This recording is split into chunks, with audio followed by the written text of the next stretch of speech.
The kettlebell swing is an explosive deadlift hinging motion. If you're doing this in your programming, then you've already perfected the deadlift. Don't move on to this until you perfected the deadlift. So, to set up for the kettlebell swing, get the kettlebell in front of you. Put your foot up to the kettlebell, and you want to set up a foot back from where you are from the bell. From there, center up the kettlebell in your stance, get into your deadlift position. From here, I'm going to hinge back. I'm going to grab the kettlebell by the handle, and I'm going to engage my lats. And from here, I'm just going to slightly drag the bell and get back into my hips. From here, I should feel like I'm wedged in and everything is locked and loaded back here. From here, I'm going to hike the kettlebell towards my pelvis, drive the floor down, and as I stand up tall, I'm going to squeeze my glutes.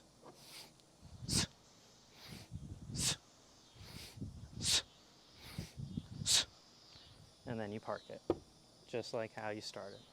A couple nuances here. If you notice with my breathing, I would breathe in the backswing through my nose, breathe in through my nose here, and then as I drive the floor away, that's, if you put your hands on your belly, you'll feel the abs contract, and that's basically what we're doing.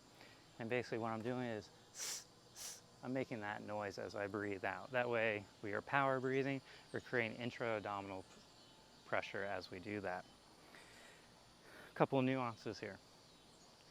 In this tall standing position, so boom, boom, the kettlebell's floating right here. I'm in a tall standing plank. Everything's engaged. My butt's engaged.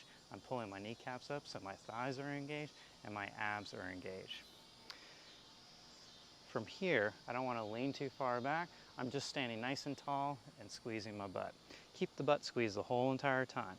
And you want to wait,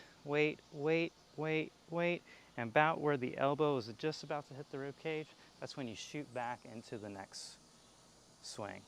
And then from here, you drive the floor down, squeeze your butt, let it float. Foot distance, deadlift position, hinge it back, grab the handle, engage your lats, hike,